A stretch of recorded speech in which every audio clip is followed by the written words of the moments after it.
Yeah. I guess this season, I feel like, they've expanded this story, but they're really getting into the mythology of the story and the why everything has been going on in Hawkins for so long. So I think for fans who've been a fan of the show for the last 3 seasons, you're really getting like a look behind the curtain of what's actually going on. So I think there's a lot of questions answered, which makes this season, makes it I don't know, worth watching if you're a fan of the show.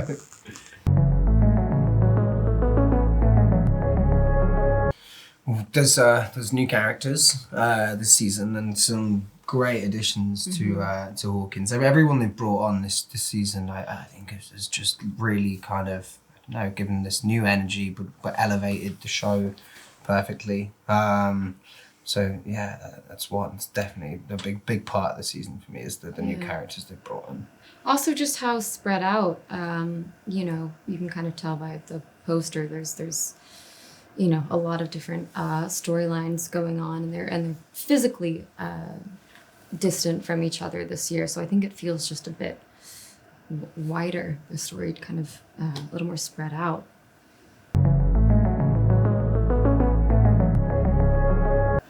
Yeah, that's a big part of the show.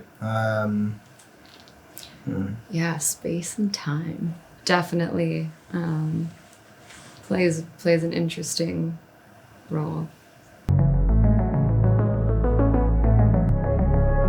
Yeah, that's the question, and that's what the characters are dealing with. I think the end of last season, they made this pact, or promised that things would be okay and that they would, that this distance wouldn't kind of come between them. And I think where we find both characters in the beginning, or is the reality of the distance is definitely causing some issues in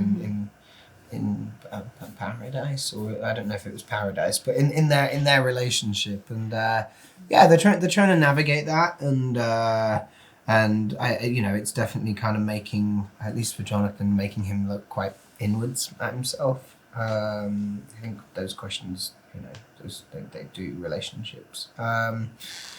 So we'll see how they kind of get on from there.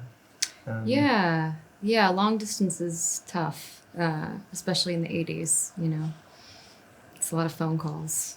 Apparently.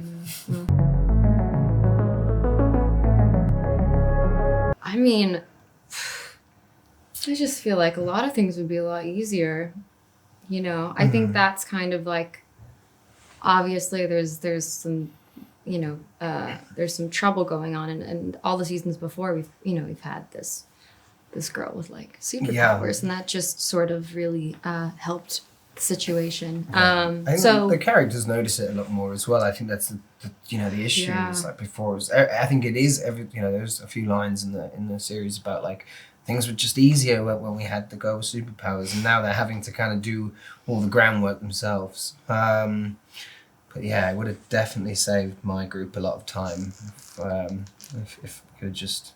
Yeah. Would have been a lot less driving, I think.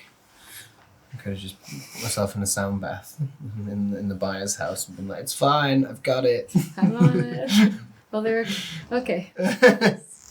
Got him. Yeah. Yeah.